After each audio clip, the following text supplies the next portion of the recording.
I am Julian. I am 29 years old. For almost 30 years, my grandmother called me a bastard to my face, treating me like a contagious disease while my own parents watched in absolute, cowardly silence.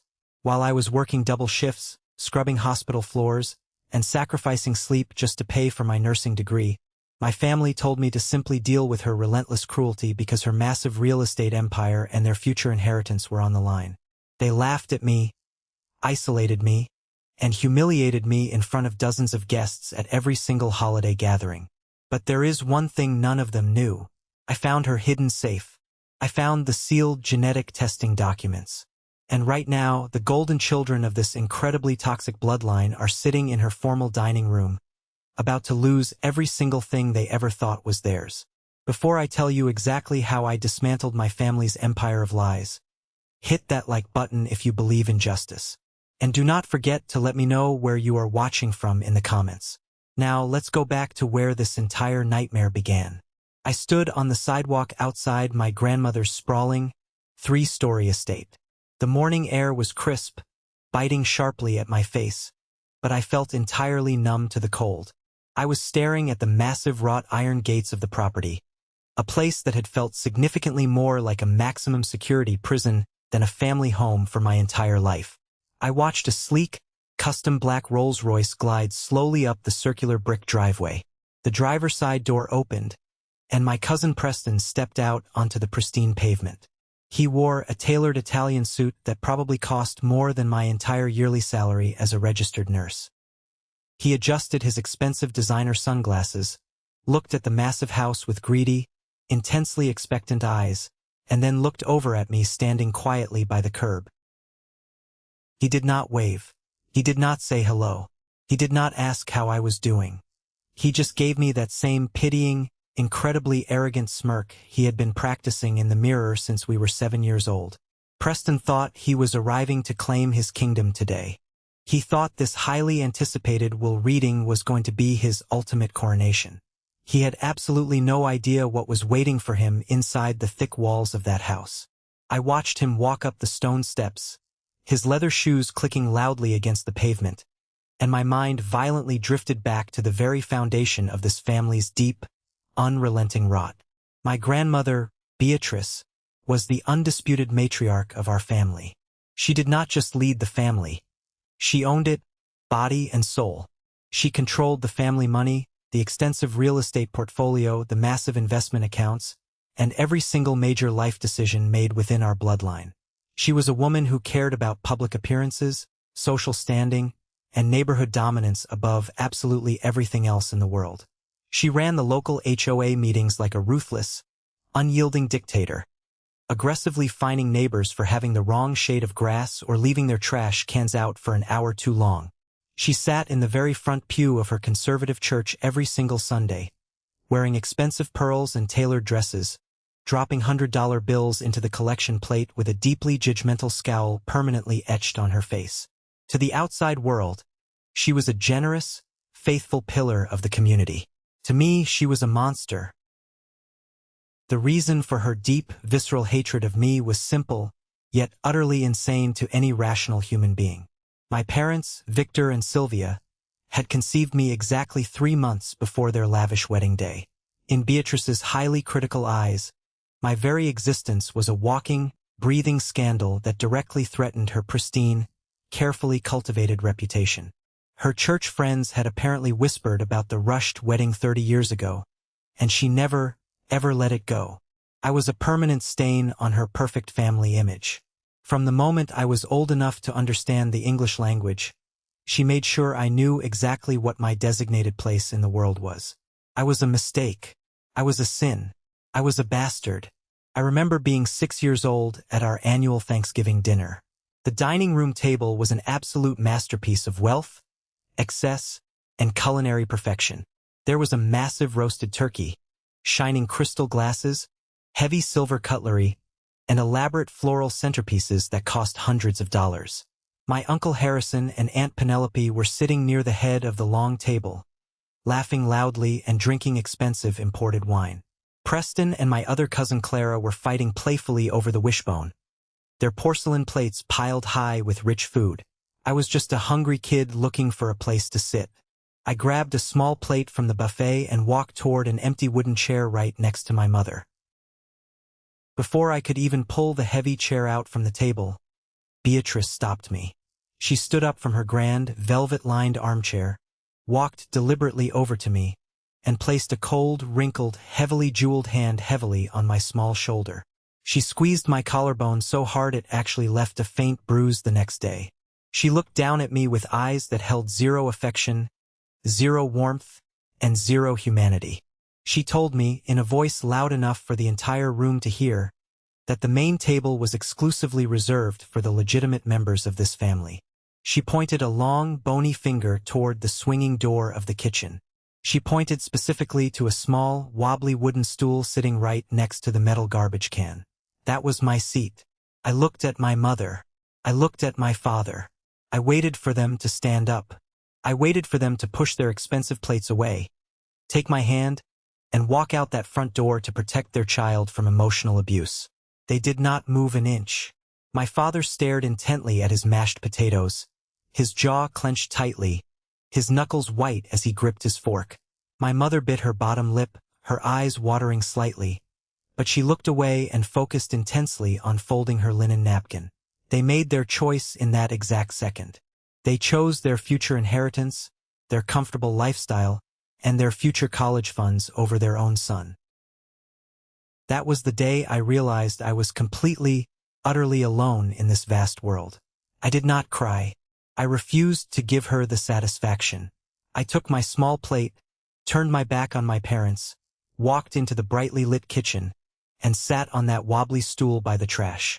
I ate my Thanksgiving dinner staring at a blank white wall, listening to the roaring, joyful laughter of a family I technically belonged to but was entirely, systematically excluded from. That kitchen stool became my permanent designated place. Year after year, holiday after holiday, Thanksgiving after Christmas.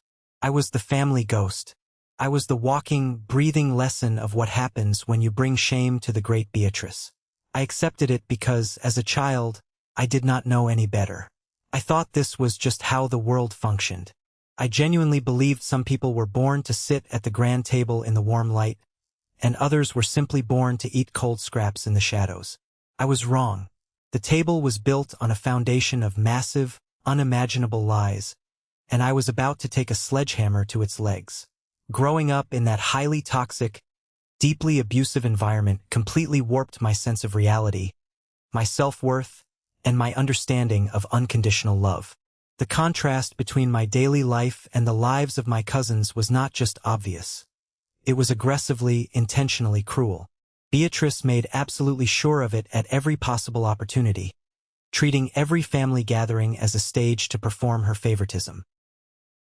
Christmas mornings in that massive house were a masterclass in psychological warfare. We would all be summoned to gather in her expansive living room around a towering, professionally decorated pine tree that literally touched the vaulted ceiling. The hardwood floor was always covered in beautifully wrapped boxes, shiny ribbons, and thick, heavy envelopes containing checks.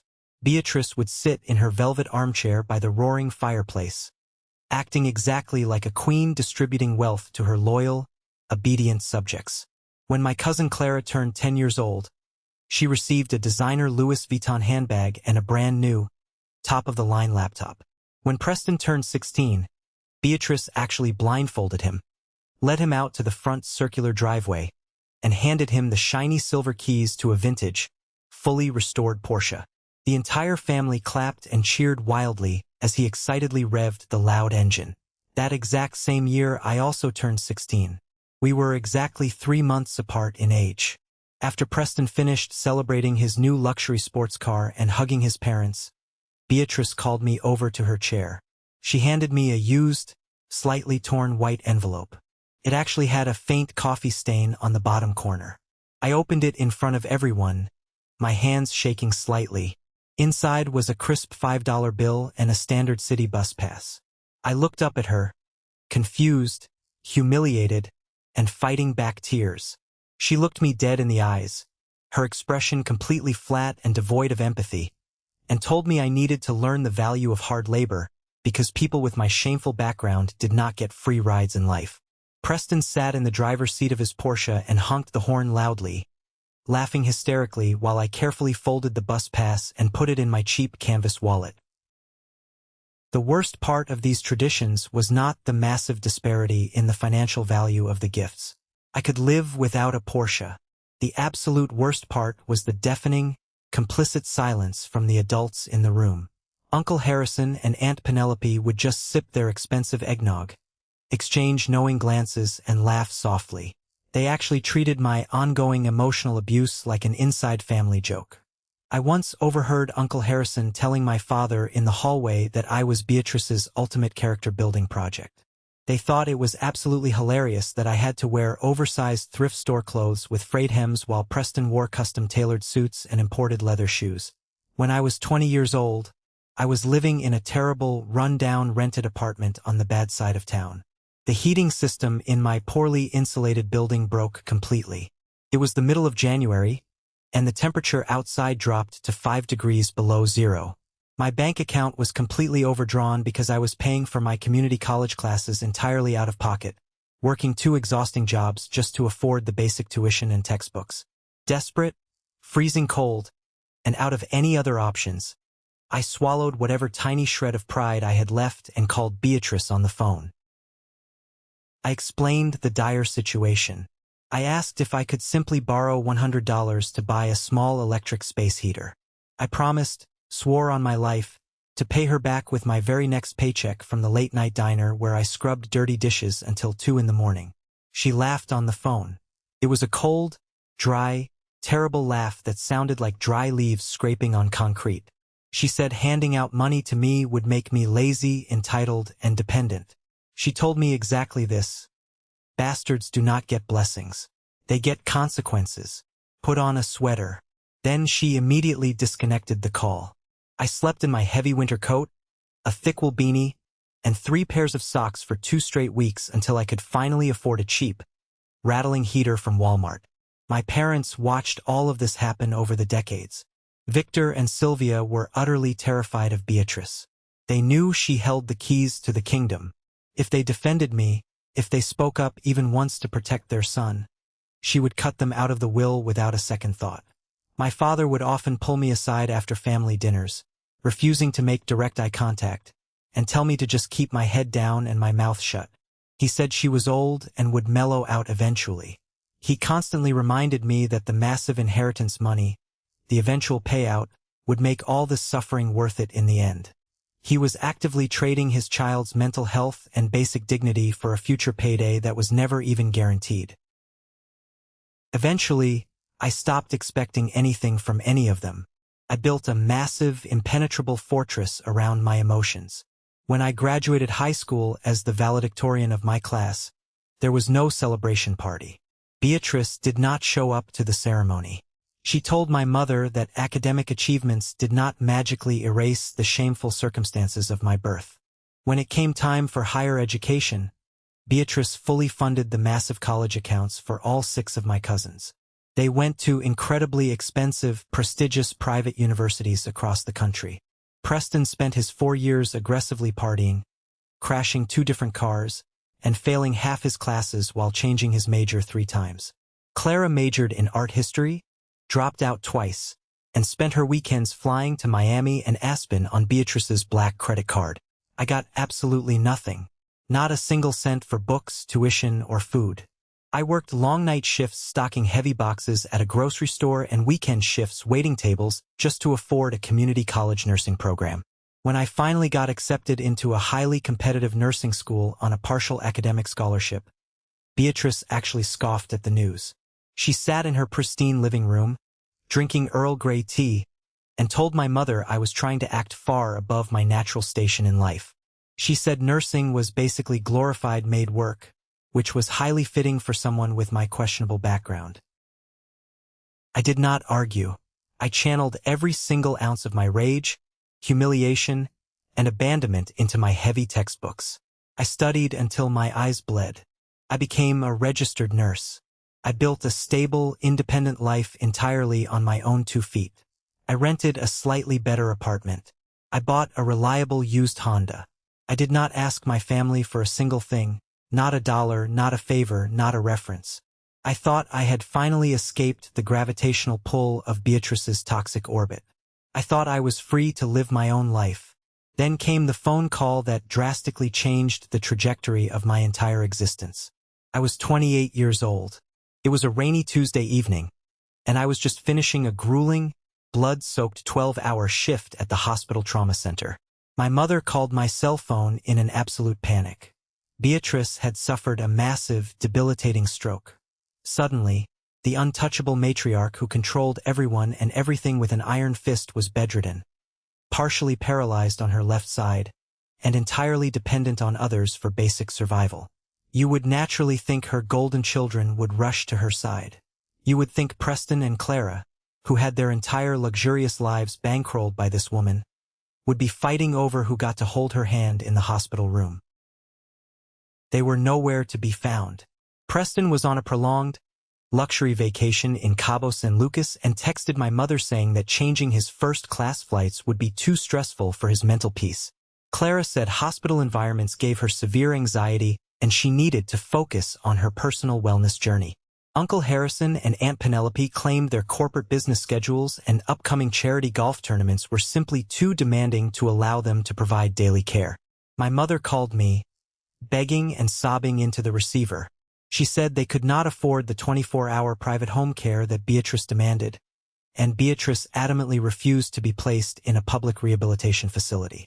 I was a registered nurse. I had the medical training. I was the only viable option. I did not pack my bags and drive to that mansion out of love. I did not do it out of a desire for family reconciliation or forgiveness.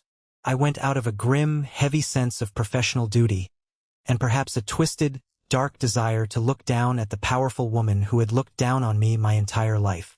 I packed a suitcase and moved into the small guest room of the mansion. The real storm was just beginning, and absolutely nobody saw the dark clouds gathering on the horizon.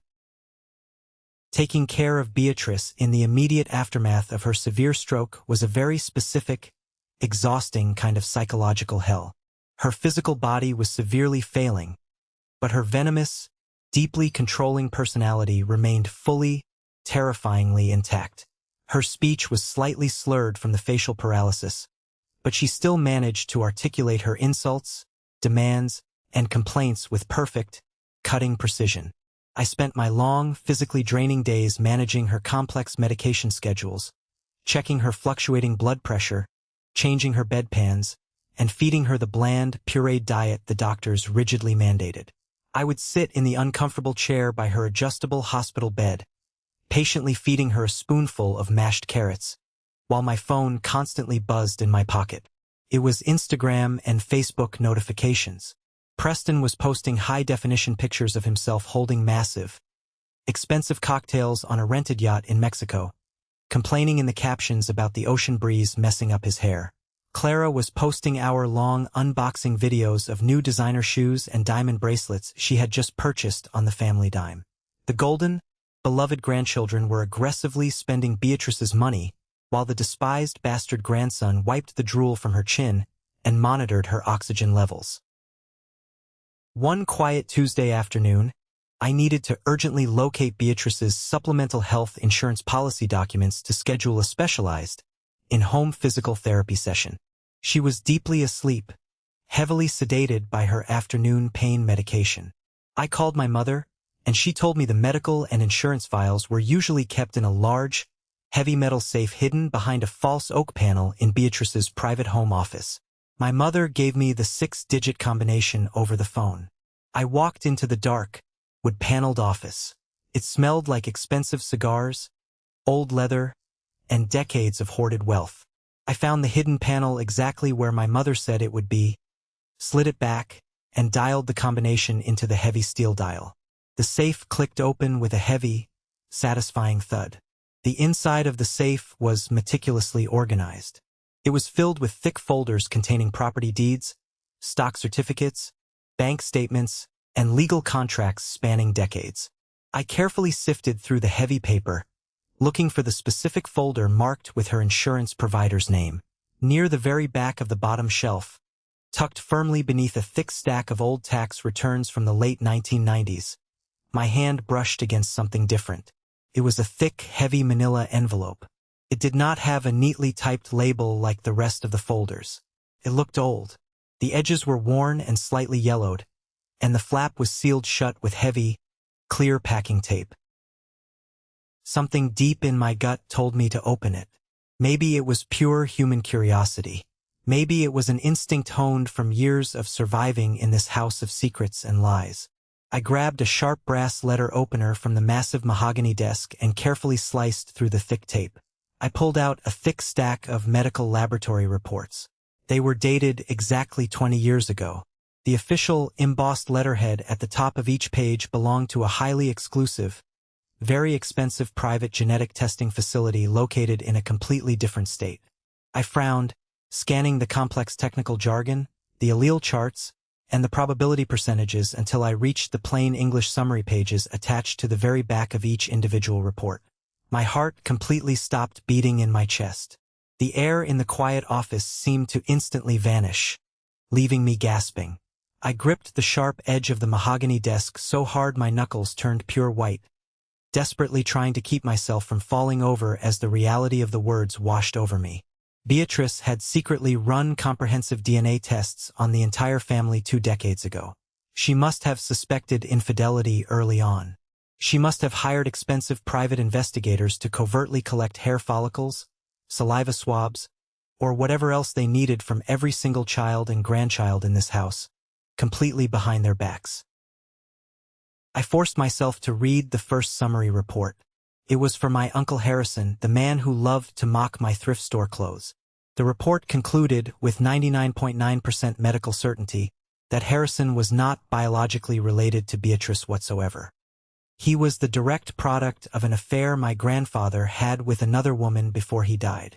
Beatrice had raised her husband's illegitimate child, smiled for the cameras, and kept the explosive secret her entire life just to protect the family's pristine social standing. I flipped to the next page with shaking fingers. Aunt Penelope. The documents attached to her profile were not just DNA tests. They were sealed, heavily redacted state adoption records. Penelope was not Beatrice's biological daughter either. She was adopted at birth, a massive reality that had clearly been hidden from Penelope herself for her entire existence. My hands were shaking violently now. I accidentally dropped the heavy envelope, and the rest of the papers spilled out, scattering wildly across the polished surface of the desk. I scrambled to gather them, my eyes darting frantically across the printed names on the lab reports. Preston, 0% biological match to the family line. Clara, 0% biological match. The other 4 cousins, all tested, all summarized.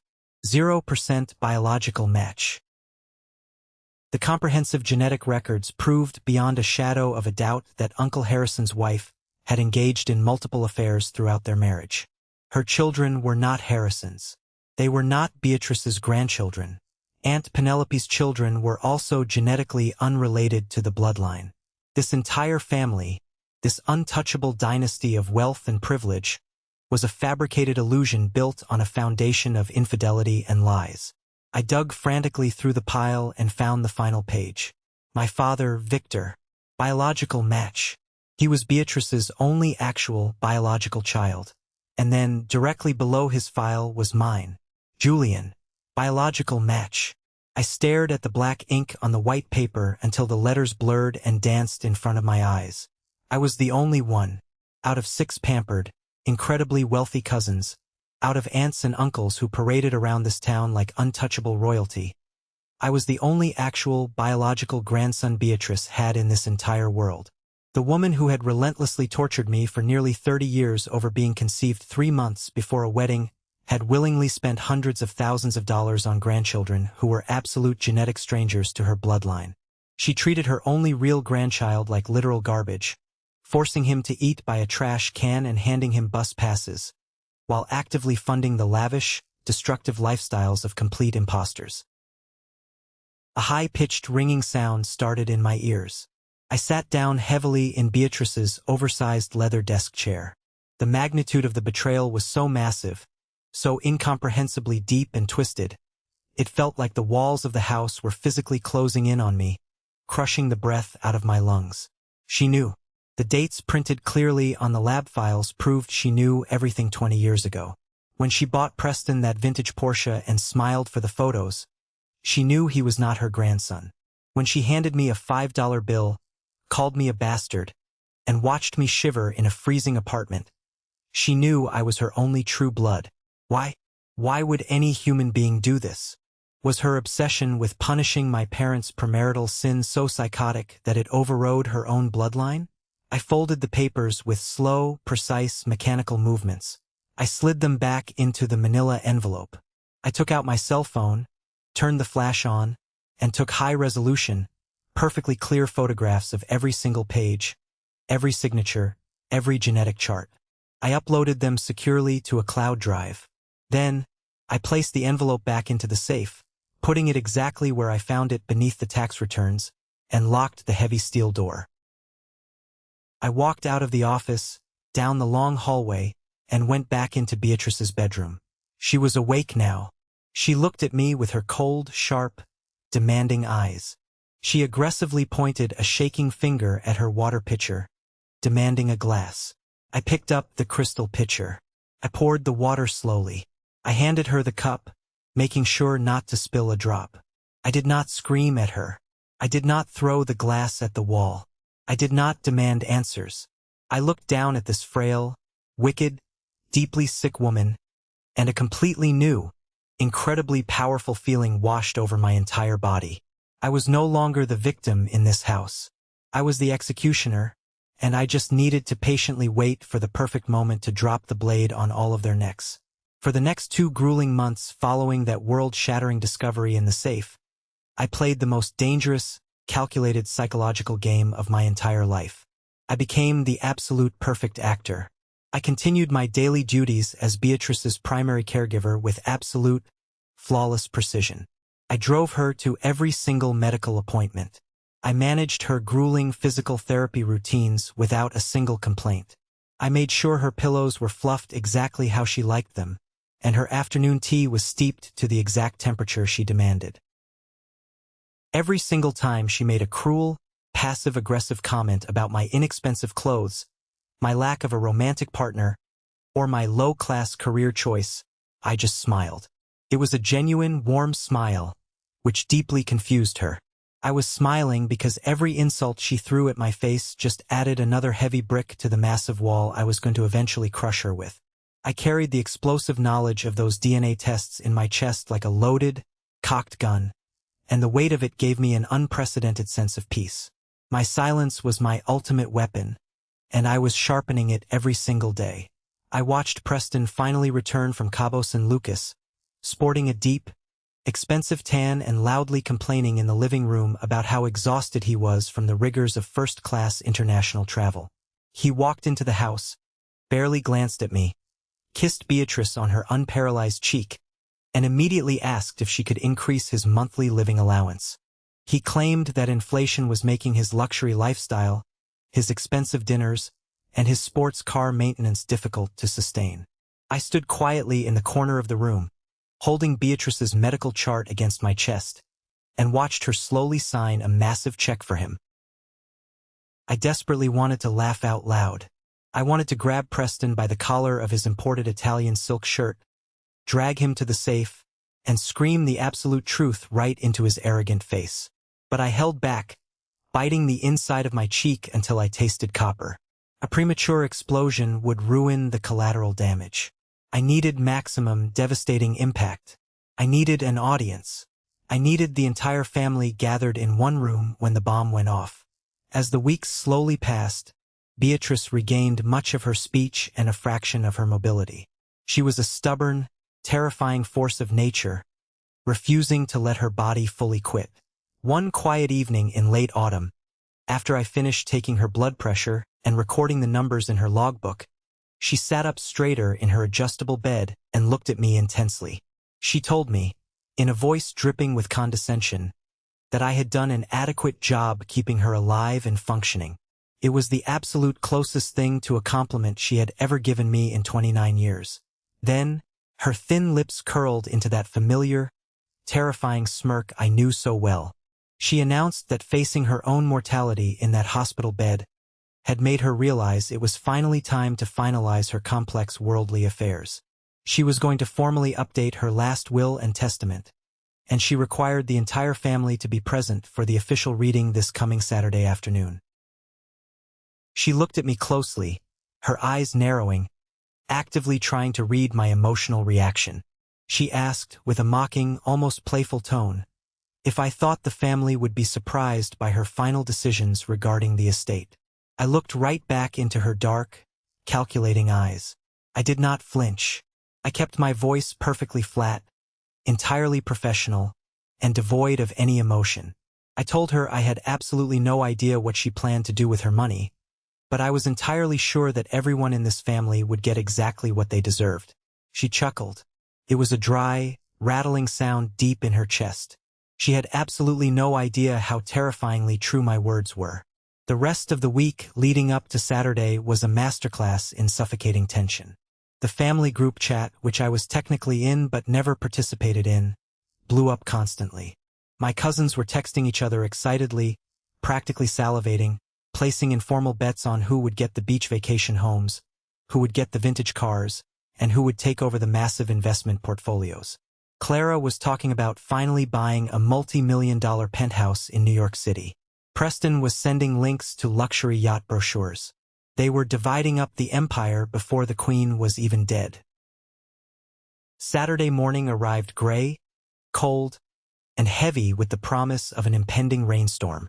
I woke up early in the small guest room, put on a simple, clean dark suit I had bought off the rack, and went downstairs to prepare the house for the event. I brewed 2 large pots of expensive coffee. I arranged the heavy mahogany chairs in the grand dining room. I placed a fresh legal notepad and a silver pen at the head of the table for the estate lawyer. At exactly 11 o'clock in the morning, the parade of luxury vehicles started pulling into the long circular driveway. Uncle Harrison and Aunt Penelope arrived first, stepping out of a brand new Mercedes, dressed in incredibly expensive, somber mourning clothes as if Beatrice were already in a casket. Clara walked through the massive front doors wearing a designer black dress that easily cost more than my reliable Honda Civic. Preston strutted in a few minutes later, loudly spinning his Porsche keys around his index finger, looking around the grand foyer like he already owned the walls he was walking between.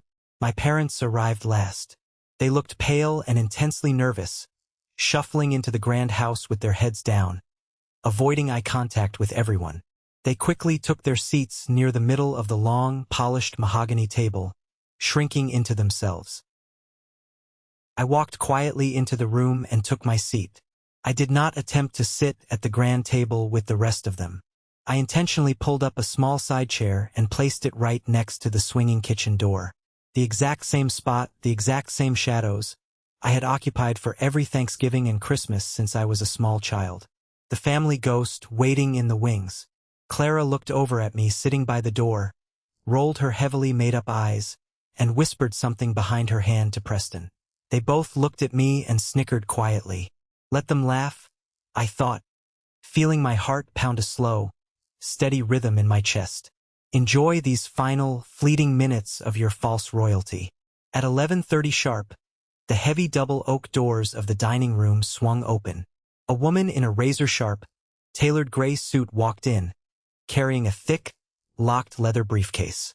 Her name was Harper, Beatrice's longtime estate, trust, and corporate lawyer. Harper was a deeply formidable woman. She did not deal in human emotions, tears, or family drama. She dealt in ironclad contracts, binding laws, and brutal, unavoidable realities. Harper walked purposefully to the head of the table. She unclasped her briefcase. The sharp metal click echoed loudly in the completely silent room. She pulled out a massive stack of thick legal documents and set them down with a heavy thud. She looked around the room, assessing the greedy faces, her eyes lingering on me in the corner for a fraction of a second before turning to Beatrice. Beatrice sat at the far end of the table in her specialized motorized wheelchair, looking like a spider sitting in the center of her web. Beatrice gave a slow, deliberate nod. The trap was finally set. The storm had arrived, Harper cleared her throat, adjusted her silver-rimmed glasses, and began to read the final will and testament of Beatrice.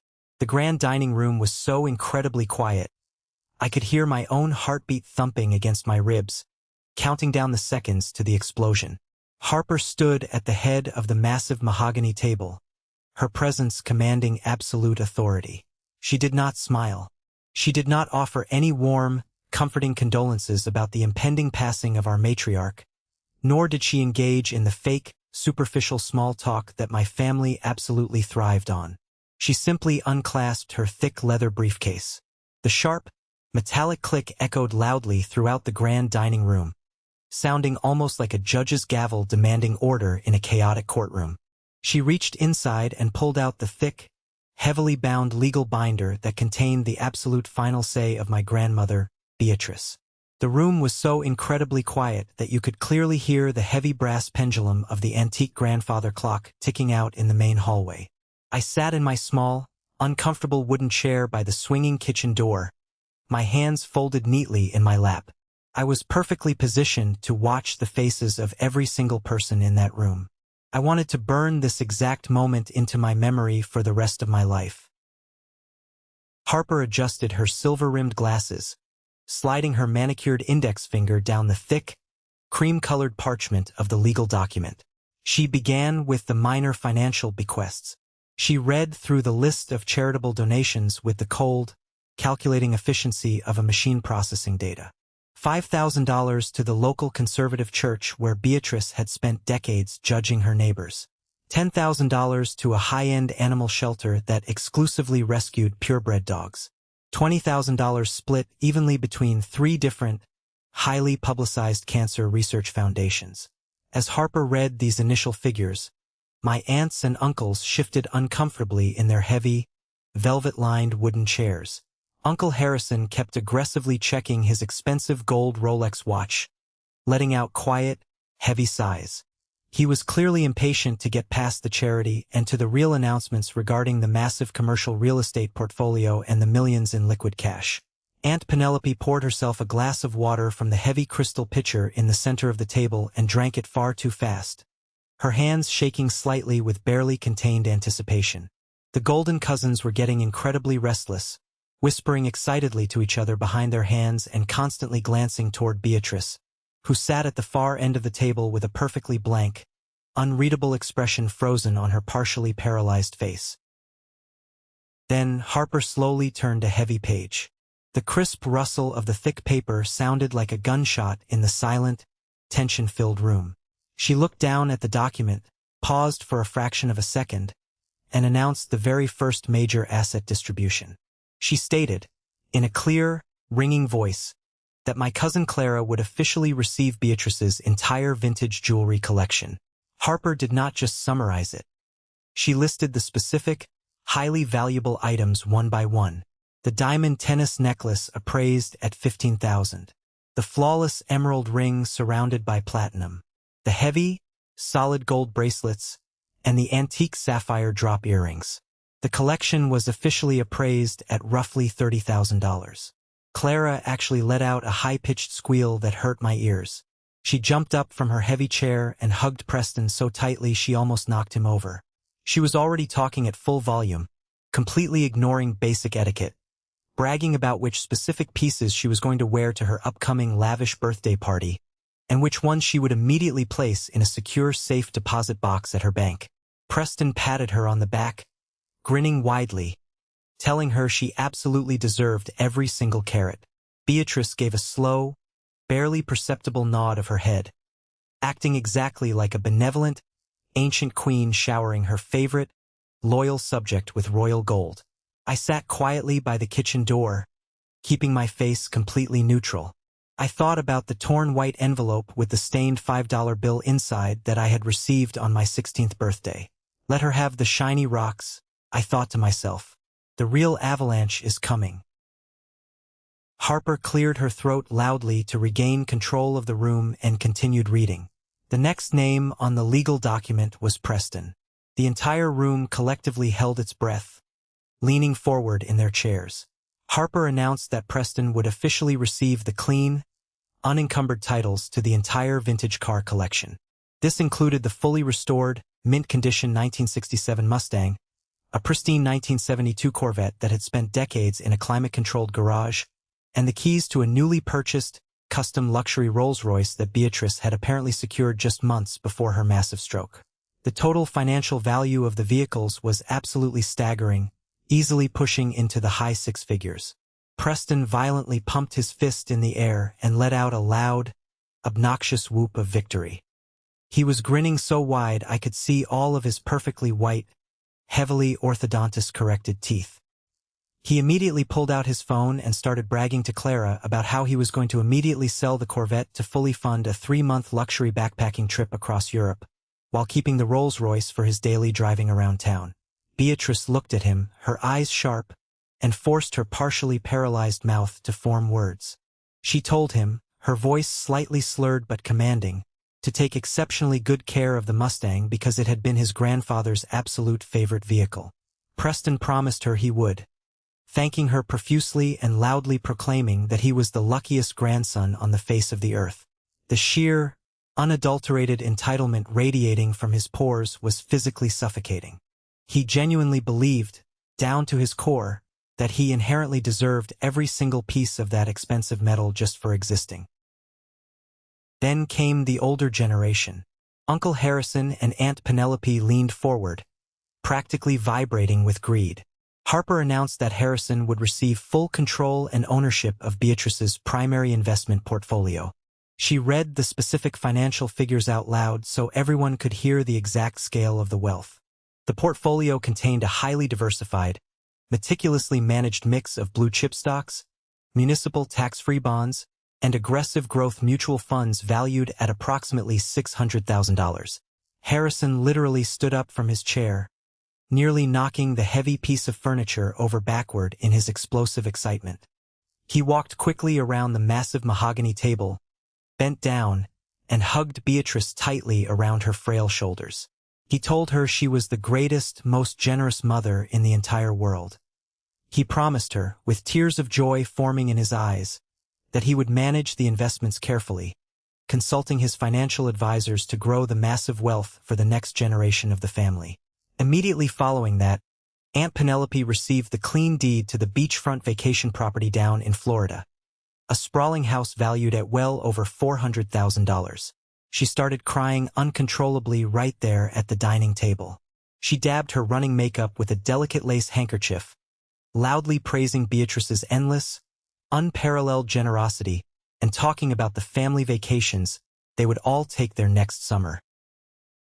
The remaining 4 cousins, who had been sitting quietly on the sidelines, each received a lump sum cash transfer of $25,000, plus various expensive, appraised antique household items and original oil paintings. They smiled politely and offered their forced thanks, but from my vantage point by the kitchen door, I could clearly see the bitter, burning disappointment flashing across their faces. They had grown up watching Beatrice hand out massive college fund checks like candy, and they had clearly expected a massive, 6-figure inheritance to pay off their debts and fund their lifestyles. They exchanged tight, forced smiles with each other, desperately trying to hide their intense jealousy of Preston and Clara. Finally, Harper looked down at the next page of the thick document. She paused, took a deep breath, and called out the names of my parents, Victor and Sylvia. My father sat up completely straight, his shoulders rigid and tense. My mother gripped her small leather purse so tightly in her lap that her knuckles turned stark white. Harper announced, her voice completely devoid of any emotion, that my parents would receive a joint lump sum of exactly $50,000, along with the antique dining table from the unused guest room and the grandfather clock currently sitting in the hallway. The silence that instantly followed that announcement was physically painful. $50,000 was absolute pocket change compared to the massive fortunes the imposters had just received. The used furniture felt like a deliberate, calculated, incredibly cruel insult, a physical, undeniable reminder that they were barely considered legitimate family members. My father's face went completely tight, turning a dark, dangerous shade of red. He tried to force a polite, grateful smile, but his jaw was clenched so hard I thought his teeth might actually shatter under the pressure. My mother reached under the table and grabbed his hand. Her eyes focused firmly on her lap. They both nodded stiffly and quietly thanked Beatrice in strained, thoroughly humiliated voices. Nobody else at the table even seemed to notice or care about the massive, glaring disparity. Uncle Harrison was too busy grinning at his phone, probably already logging into his brokerage accounts. Clara was holding her bare wrists up to the chandelier light, imagining the diamond bracelets sparkling against her skin. Preston was rapidly texting on his phone, likely getting insurance quotes for the Rolls-Royce. My parents were entirely used to this brutal treatment. They were used to being the lesser recipients, used to being publicly punished for an ancient, perceived mistake. They swallowed their pride and accepted the scraps. Harper paused again. She slowly turned to the final, thickest page of the last will and testament.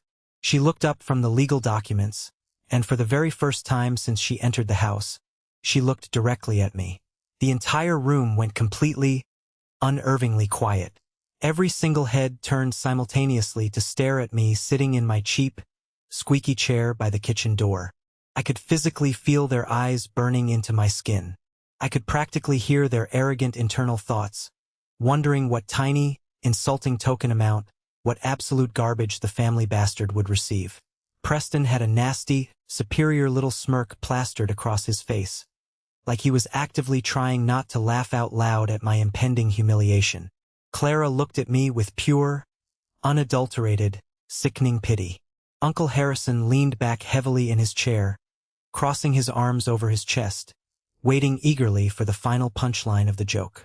My parents were staring at Harper, bracing their bodies for whatever humiliating crumbs Beatrice had decided to toss my way for being conceived out of wedlock. Beatrice was looking directly at me, too. Her face was completely blank, unreadable, and terrifyingly calm. The silence stretched out for what felt like an absolute eternity. I did not break eye contact with the powerful lawyer.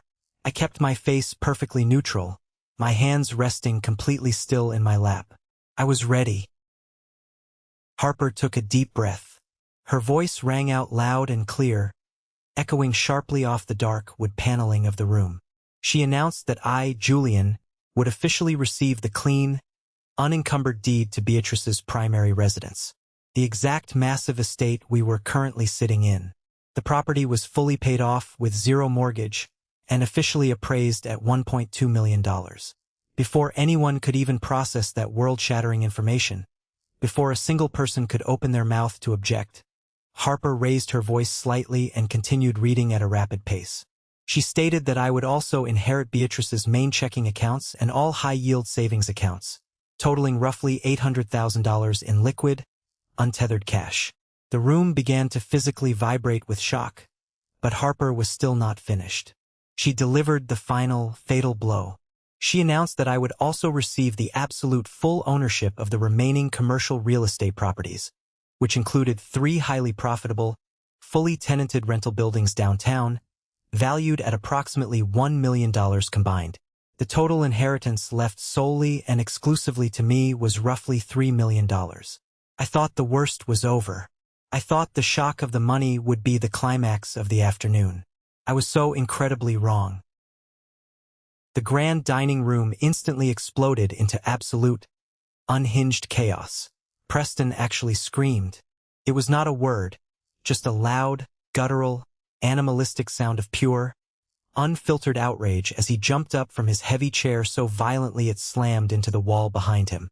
Uncle Harrison started shouting at the absolute top of his lungs, slamming both of his large hands flat onto the polished mahogany table, making the crystal water glasses violently shake and spill.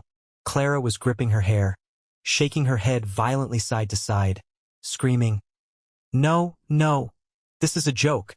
This has to be a sick mistake." Over and over again, her voice cracking with pure panic. The other 4 cousins were all talking and shouting over each other, their voices rising into a chaotic, overlapping symphony of absolute terror. My parents sat absolutely frozen in their chairs. They were staring at me with their mouths hanging wide open in complete, paralyzing shock. My father looked like he had just been struck by lightning. "This is insane," Preston yelled, his face turning a blotchy, dangerous shade of purple. He pointed an aggressive, shaking finger directly at my chest from across the massive table. "He doesn't deserve a single damn dime. He is a bastard. He is not even a real, respected part of this family. This is my money. I am calling my litigation lawyer immediately," Uncle Harrison bellowed, frantically pulling his expensive smartphone out of his tailored suit pocket. His hands were shaking so badly he dropped the phone onto the table. "This entire legal document is a massive fraud. This will not stand up in any probate court in this state. There is clear, undeniable evidence of undue influence here. He manipulated a sick, vulnerable, elderly woman while he was taking care of her. This is elder abuse." The noise was absolutely unbelievable. A deafening roar of shattered entitlement. Everyone was shouting aggressive questions, demanding immediate explanations, and hurling aggressive legal protests all at the exact same time. The sheer greed, the desperate clinging to unearned wealth, was suffocating to witness.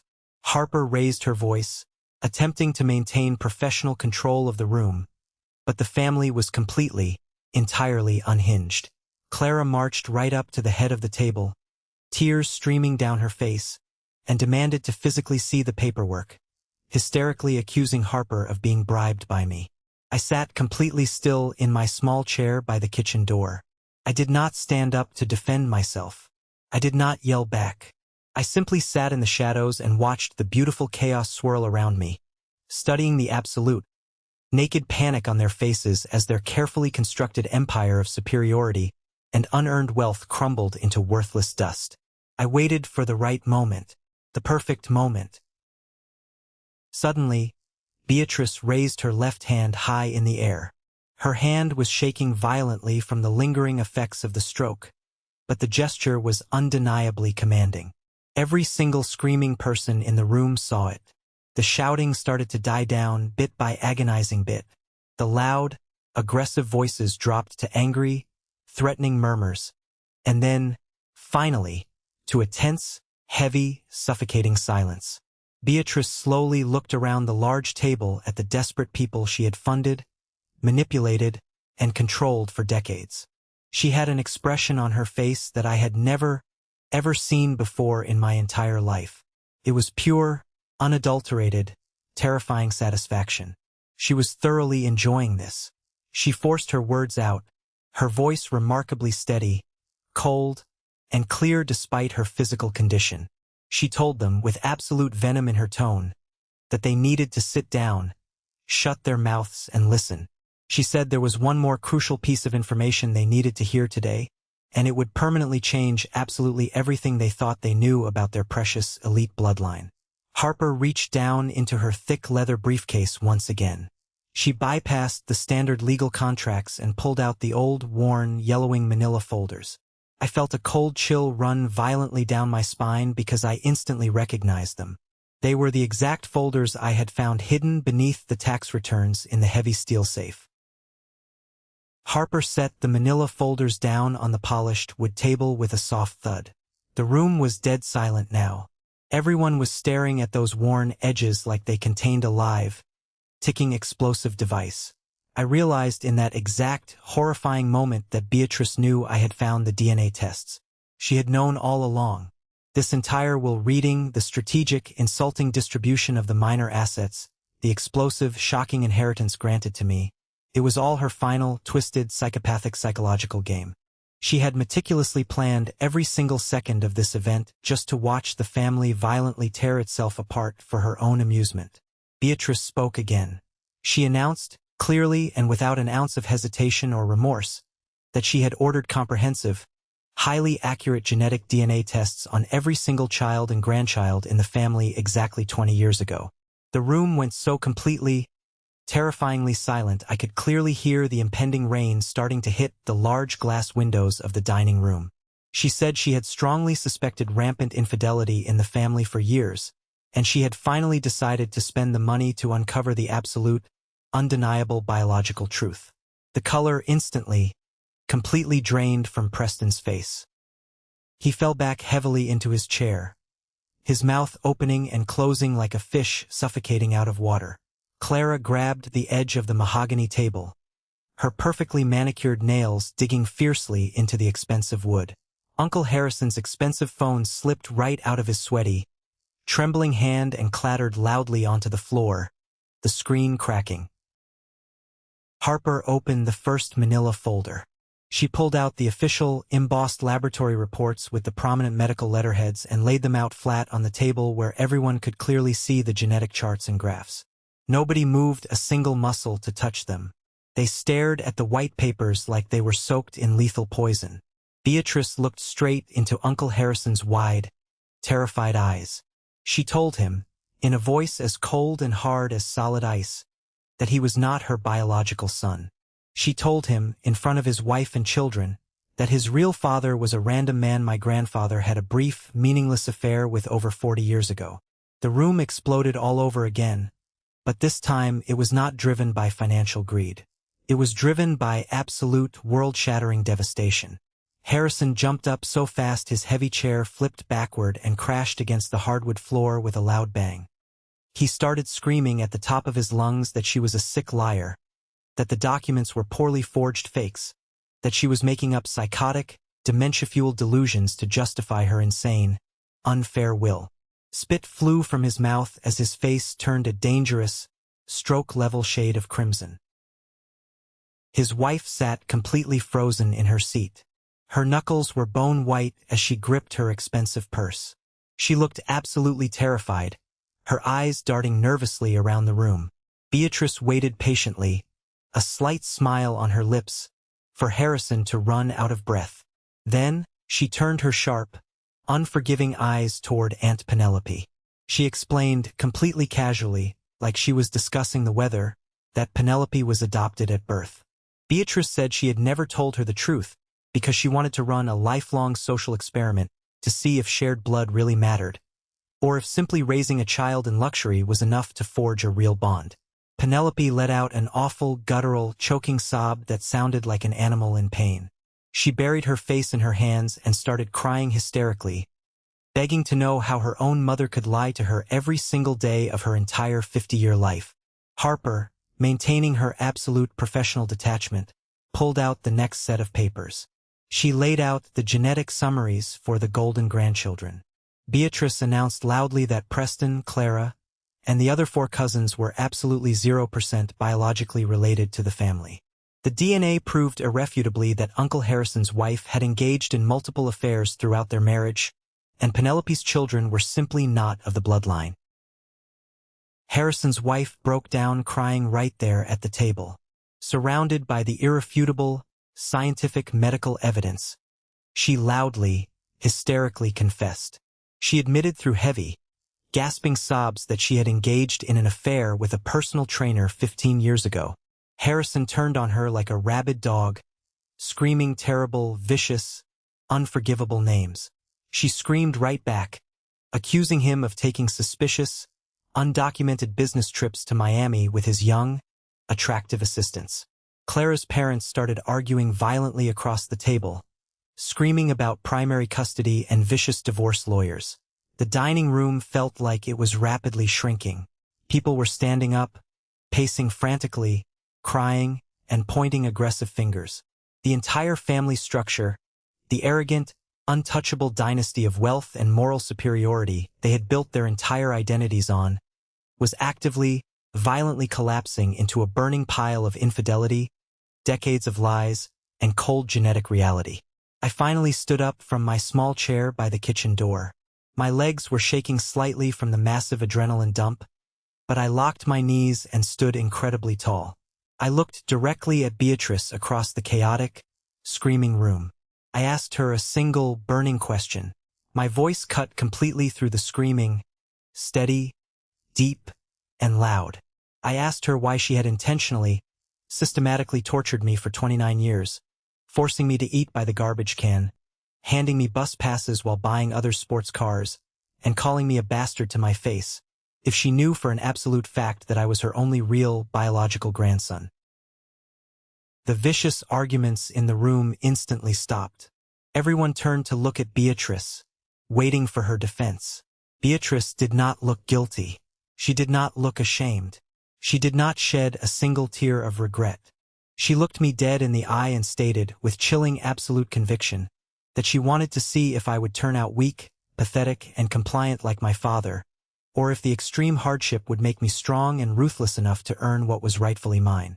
She actually called my lifetime of severe emotional abuse a necessary, highly effective test of character.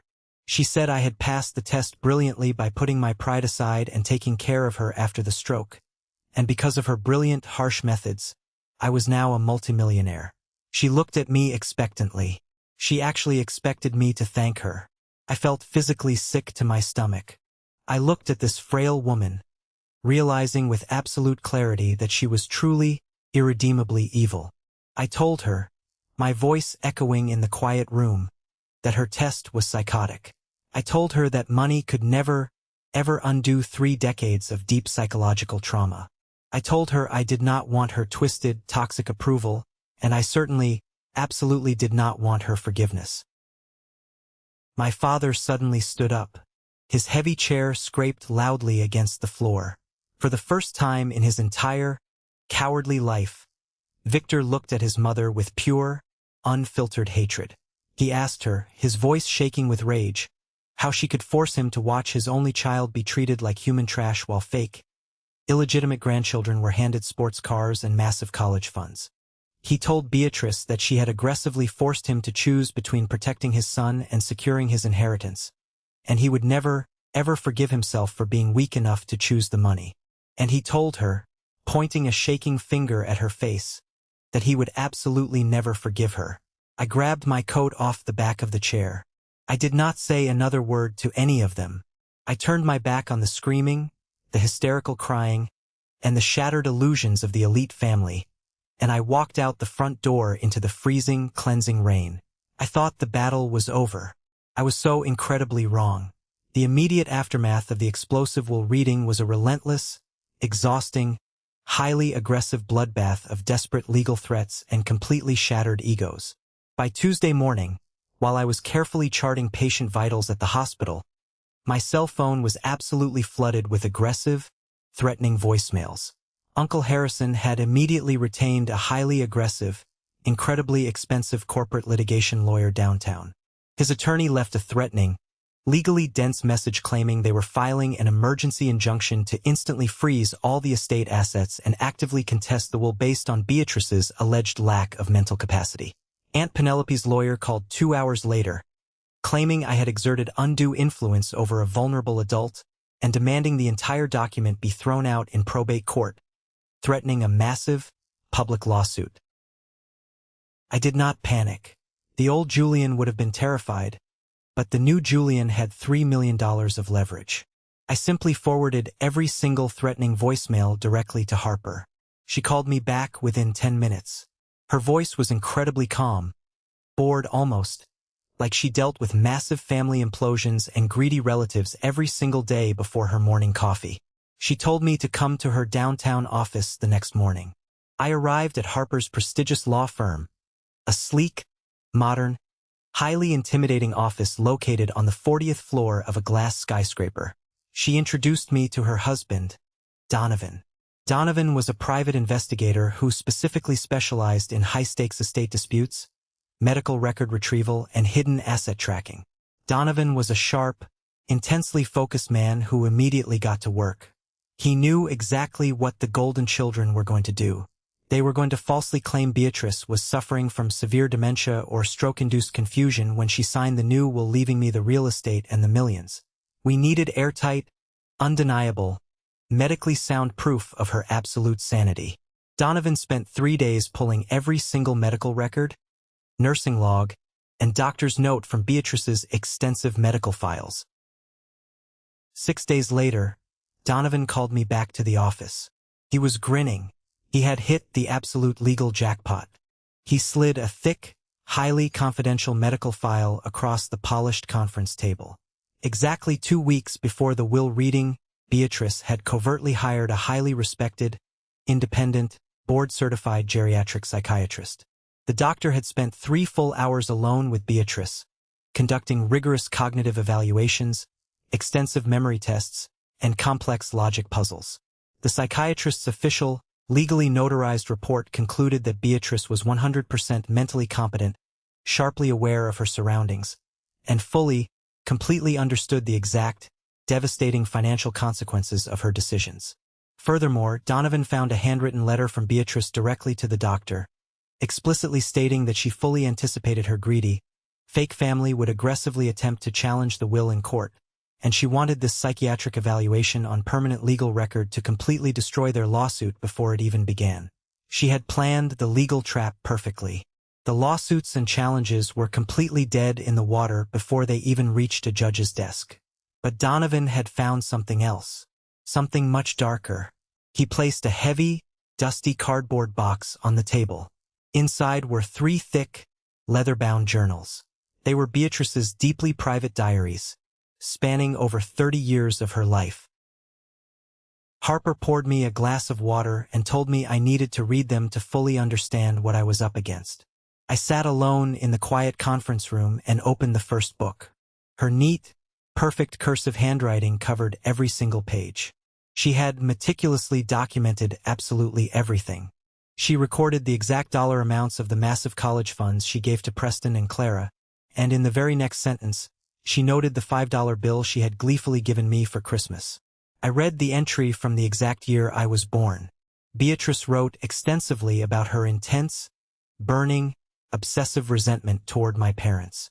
The premarital pregnancy had deeply embarrassed her in front of her wealthy, highly judgmental church friends. They had gossiped behind her back about her family's shameful lack of moral discipline. She made a conscious, highly deliberate decision right then and there to relentlessly, systematically punish me for my parents' perceived sin. The most sickening, twisted part was an entry written shortly after she received the secret DNA tests 20 years ago. She wrote that she knew, with absolute scientific certainty, that I was her only true blood.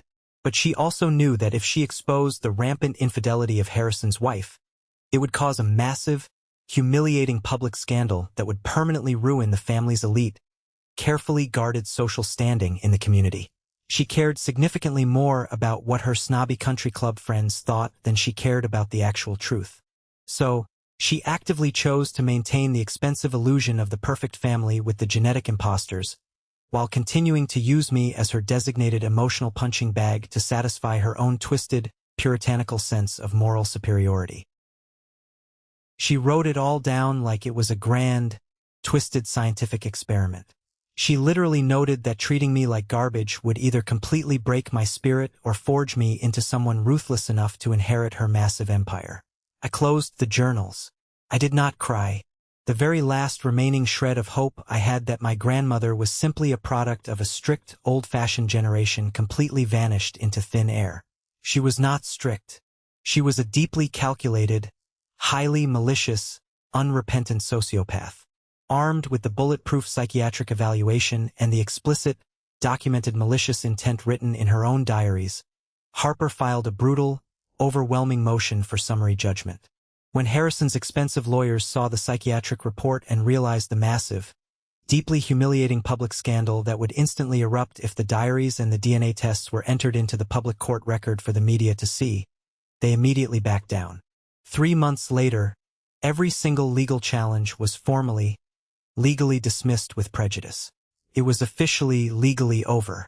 I was the undisputed, legal owner of the $3 million estate, the commercial rental properties, and the massive primary residence.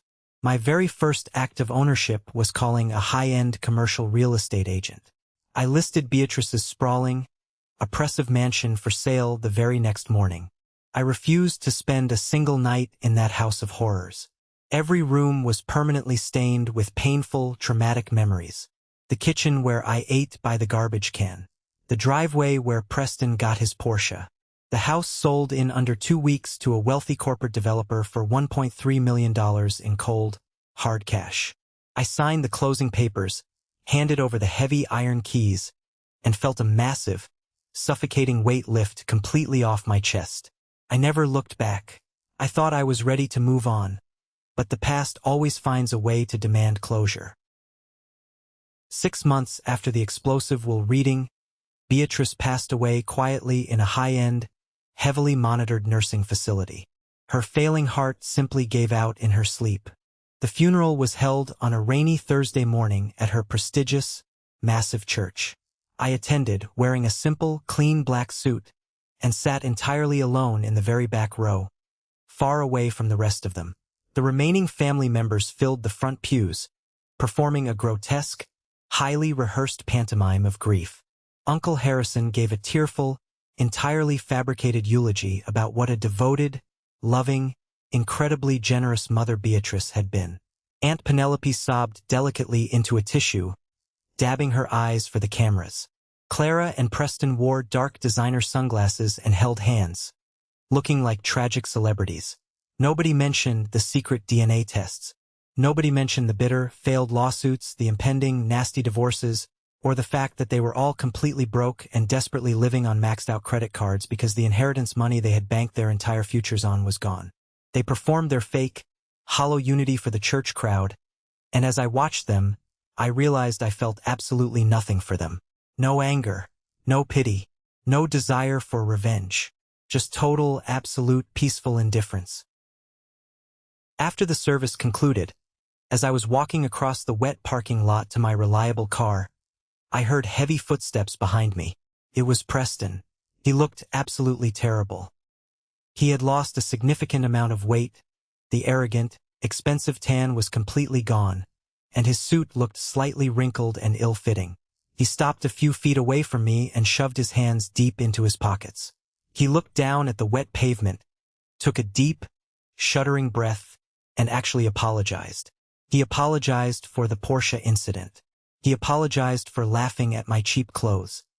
He apologized for standing by silently and enjoying the massive financial benefits of Beatrice's cruelty while I suffered in the shadows. He told me that losing the money and finding out his entire genetic identity was a complete fabrication had completely, utterly broken him down. He had been forced to drop out of his expensive lifestyle and get a regular, entry-level job working at a mundane insurance company just to pay his rent. To prove he was serious, he reached into his jacket and handed me a thick, heavy envelope. Inside were the signed, notarized titles and the heavy metal keys to the entire vintage car collection. The Rolls-Royce, the Mustang, the Corvette. He had not sold them to fund his Europe trip. He was voluntarily returning them to the estate. He looked me in the eye and said he did not want to own anything that was built on the foundation of my pain. I looked at the shiny keys in my hand, and then I looked at Preston. I saw genuine, painful regret in his tired eyes. I did not forgive him instantly. 30 years of severe bullying cannot be magically erased in a church parking lot. But I accepted the keys. We agreed to sell the cars at a high-end luxury auction. The pristine vehicles fetched nearly $500,000. We took that massive amount of money, combined it with a significant portion of my liquid inheritance, and established a formalized, legally binding educational scholarship fund. We specifically designed the rigorous application process for high school students who were actively trying to escape toxic, abusive, or highly dysfunctional family environments. Kids who had to work exhausting night shifts just to survive while their parents tore each other apart. The first year, we awarded 3 massive, fully funded college scholarships to kids who desperately needed a financial lifeline. Watching those resilient students cry tears of absolute relief on the auditorium stage finally gave Beatrice's dirty, manipulative money a clean, beautiful, life-changing purpose. My relationship with my parents was a slow, incredibly difficult process of rebuilding trust from the ground up. My father had immediately entered intensive, weekly therapy to finally unpack his own severe childhood trauma and his cowardly, lifelong failure to protect his only son. We started having dinner together once a week at a quiet, unassuming diner. We did not talk about Beatrice. We talked about the future. I used a small fraction of the inheritance to entirely pay off the remaining mortgage on their modest house. When I handed my mother the finalized, stamped bank deed, my father broke down and cried hysterically, hugging me fiercely for the very first time in 20 years. They had failed me completely in the past, yes, but they were actively, desperately trying to change. I chose to keep them in my life because carrying the heavy burden of anger was simply too exhausting. I did not quit my job. I loved being a nurse. I loved the chaotic, high-stakes environment of the hospital, the profound feeling of genuinely helping people who could not help themselves. It was during a particularly brutal, chaotic 12-hour night shift in the emergency room that I met Evelyn. She was a newly transferred trauma nurse. We spent 4 grueling hours working side by side stabilizing critically injured victims from a massive highway pileup. She was incredibly calm, highly competent, and had a sharp, sarcastic sense of humor that immediately drew me in. We started grabbing coffee together after our exhausting shifts. Then we moved to dinner. Evelyn listened to my entire chaotic, toxic family history without passing judgment, without flinching away, and without looking at me with annoying pity. She deeply understood the profound, lingering scars of severe family trauma because she had survived her own messy custody battles and divorce trauma as a child. She absolutely did not care about the $3 million sitting securely in my investment accounts. She cared about the man who still showed up every single night to scrub blood off the hospital floor and hold the hands of dying patients. A year after the funeral, Evelyn and I went real estate hunting together. I did not want a massive, echoing, oppressive mansion. I bought a beautiful, modern, 3-bedroom condo with floor-to-ceiling windows overlooking the lush city park. I spent my weekends happily painting the walls the exact bright colors I wanted, buying comfortable, inviting furniture that I chose myself, and filling the open space with hundreds of books and green plants. It was the very first physical space in my entire life that felt entirely, completely safe. It was a home built entirely on my own terms, completely free from the dark, judgmental ghosts of Beatrice's legacy. One quiet Tuesday evening, as the sun was setting and casting a warm, beautiful golden light across our living room, I asked Evelyn to marry me. I did not buy a massive, flashy, obnoxious diamond. I bought a simple, elegant, deeply meaningful vintage ring. She said yes before I even finished the question, pulling me into a hug. We are currently planning a very small, highly intimate wedding. There will be no grand churches, no excessively expensive floral centerpieces, and absolutely no performative, toxic family drama. Just my parents, Preston, who is doing much better now, a few close, loyal friends from the hospital, and Evelyn's supportive family. We will stand in front of people who actually love and deeply respect us, and we will build a completely new family tree. A strong tree with deep, healthy roots, completely free from the toxic, poisoned soil of the past. Beatrice tried her absolute hardest to break me just to prove a sick, twisted point about morality. But all she really did, in the end, was hand me the exact financial and emotional tools I needed to build a beautiful, peaceful, incredibly fulfilling life that she could never, ever touch. Thank you so much for listening to my story today. Navigating severe family trauma is one of the absolute hardest things to do in life because society constantly tells us we have to forgive blood relatives no matter what they do to us. But sometimes the healthiest, bravest, most necessary thing you can possibly do for your own survival is to stand up, walk away from the toxic table, let their empire burn to the ground, and build your own safe house. Have you ever faced something similar with toxic family dynamics, unfair favoritism, or insane inheritance disputes? Share your unique story in the comments below. I read every single one of them to remind myself I am not alone. And don't forget to hit that like button and subscribe so you don't miss the next journey. Take care of yourselves out there, and always remember your true value is not determined by the broken people who failed to love you properly.